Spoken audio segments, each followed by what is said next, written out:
તો દક્ષિણ ગુજરાતના વાહન ચાલકો માટે સારા સમાચાર।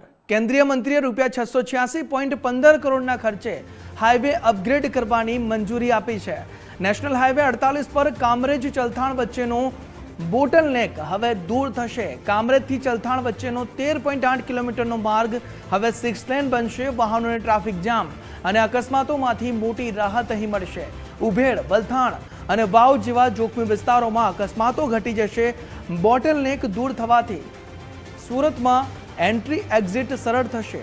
હાઈવે પર વિસ્તરણની સાથે 2 નવા વ્હીકલ અંડરપાસનું પણ નિર્માણ થશે અને આગામી 1 થી 1.5 વર્ષમાં કામ પૂર્ણ થવાની સંભાવના છે।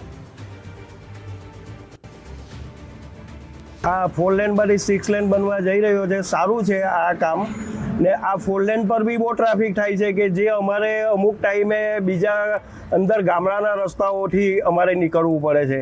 તો આ 6 લેન બને એ ઘણું સરસ છે। અકસ્માતો ઘટશે। આ અકસ્માતો ઘટશે ને ઘણી સુવિધાઓ મળશે બધાને। સર્વિસ રોડ છે કામરેજથી પલસાણ સુધીનો, એને 6 લેનની કામગીરી કરવા માટે બજેટમાં મંજૂરી મળી છે। એ માટે કારણ કે અમારી ઘણા સમયથી માંગણી હતી, અહીં અકસ્માત વધુ થાય છે, ટ્રાફિકનું ભારણ વધુ છે।